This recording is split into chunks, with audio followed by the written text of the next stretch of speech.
Sir आज थोड़ा सा आपके बारे में जानेंगे। संजय कथोरिया सर कौन है? ये नाम कब शुरू हुआ, कब सुनने में आना शुरू हुआ?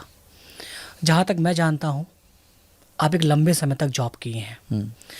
सो ये सवाल उनके लिए भी है जो जॉब कर रहे हैं, जिनको आज लगता है कि 6 महीने 1 साल कहीं जॉब करके अपना बिजनेस शुरू करते हैं, पैसा बिजनेस में है। बट आपने जॉब में भी अपना नाम, आपने फेम सब कमाया। सो संजय कथोरिया सर कौन है और उनकी जर्नी कैसी रही है? तो वेडनेसडे करके एक मूवी आई थी, अच्छा।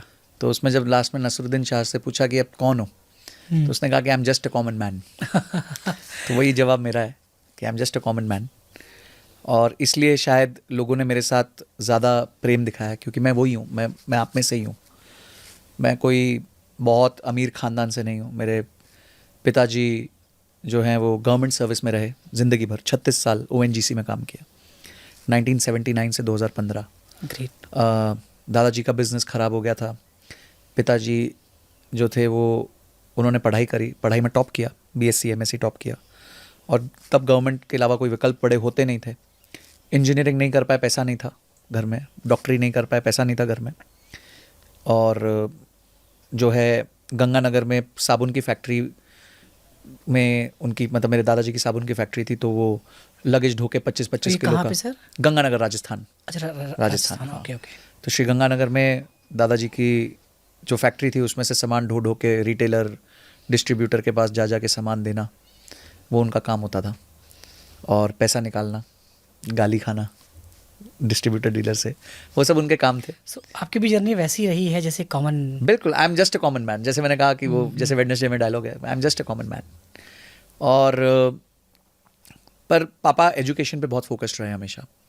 उनको लगा था कि एजुकेशन एक तरीका है जिससे मैं इस सिचुएशन से बाहर आ सकता हूँ। ओके। और वो हुआ। 1979 में उन्होंने ONGC ज्वाइन किया और धीरे धीरे धीरे अपने रैंक्स इम्प्रूव किए, अच्छा काम किया, कंसिस्टेंट रहे।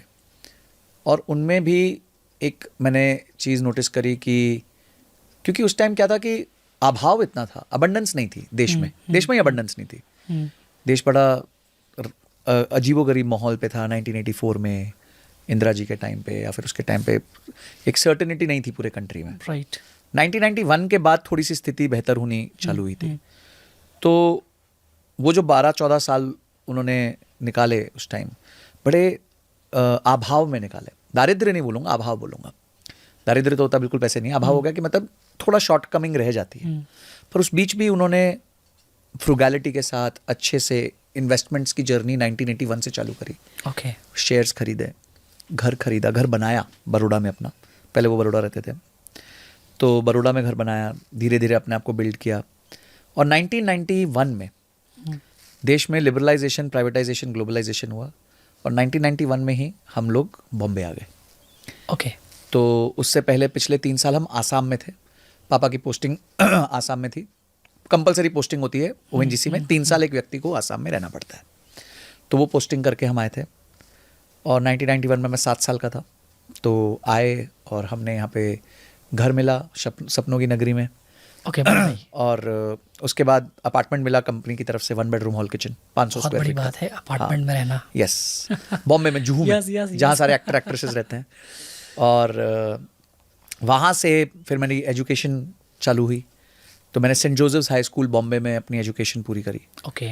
और वहाँ से फिर मैंने इंजीनियरिंग करी 11वीं-12वीं के बाद, DJ Sanghvi college of engineering, जो one of the best private engineering college है।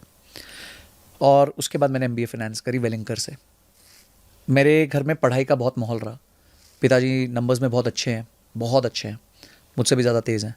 तो उन्होंने मुझे सिखाया, पढ़ाया, वो समय देते थे। अच्छा, बड़े गुस्से वाले रहे। अच्छा। तो मतलब बहुत डांट मार खाई हमने उनकी। और वो नंबर्स में मेरे साथ वो मतलब बिल्कुल जैसे कहते हैं रिलेंटलेस थे, कि गलती नहीं हो सकती थी मेरे से।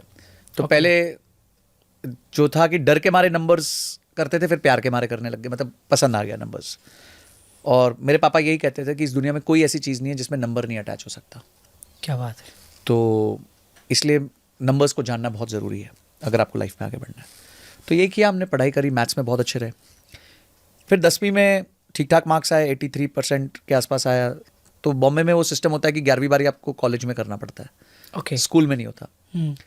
तो मैंने कॉलेज ज्वाइन किया। फिर ना 12वीं के बाद आपका करियर सेट होता है कि आप आर्ट्स करोगे, साइंस करोगे, क्या करोगे, मतलब मेन चीज़ में क्या करोगे। हाँ, यूजली लोग आर्ट मतलब हाँ। साइंस या उसमें। तो मेरे केस में क्योंकि 10वीं में ठीक ठाक मार्क्स थे तो हमने साइंस ले लिया। अब 12वीं के बाद ये है कि बीएससी करोगे या इंजीनियरिंग करोगे या क्या करोगे। अब 2002 में ना विकल्प नहीं थे आज जितने हैं। आज तो तुम कुछ भी कर लो तो मतलब पैसा कमा सकते हो, तब नहीं था। तो या तो मेडिकल था या इंजीनियरिंग था। तो मेडिकल करना नहीं चाहता था मैं, तो मेरे को खून देख के बहुत टेंशन होती थी। तो मैं नहीं ये चीर फाड़ कर सकता। मेरे को लोग बताते थे मेरे फ्रेंड्स की चूहे को काटना पड़ेगा, मेंढक को काटना पड़ेगा, बॉडी को समझना पड़ेगा, यार अपने से नहीं होगा ये सब चीज़ें। तो हम इंजीनियरिंग कर लेते हैं चलो। अब इंजीनियरिंग करनी है तो मार्क्स बहुत अच्छे चाहिए। तो चंदन जी मार्क्स अच्छे चाहिए तो 12वीं में पढ़ाई बहुत करनी है। तो मेरे पिताजी ने मेरे को बोला कि बेटा, तब मैं ना क्रिकेट बहुत देखता था। तो उन्होंने कहा कि ये जो सचिन रन्स बना रहा है ना, तब वो शारजा सीरीज़ और ये सब बहुत चलती थी 1998 में 99। तो ये जो क्रिकेट में सचिन बना रहा है ना, उससे उसी को फ़ायदा हो रहा है, तुम्हें कोई फ़ायदा नहीं हो रहा। तो तुम देखना बंद करो ये सब और अपने काम पे लगो। उन्होंने मेरा केबल काट दिया, टीवी केबल कटवा दिया। और 400 दिन चंदन जी मैं सुबह 4 बजे उठाऊँ 12th की प्रिपरेशन के लिए। 400 दिन सुबह 4 बजे रोज। वहाँ भी काउंटिंग आप कर रहे थे आज? हाँ, याद है आपको? 400 दिन उठाऊँ मैं 4 बजे, मुझे याद है। और मैं जब 12वीं पास हुई तो मेरे करीबन 250 किलो रद्दी निकली घर से।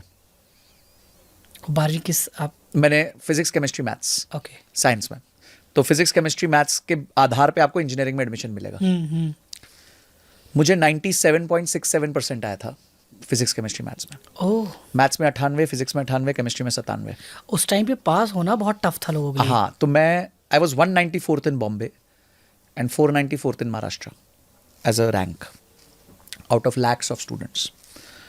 और ये क्यों था? क्योंकि मेरे फादर का मैसेज बहुत क्लियर था मेरे को कि you have to get into the best college.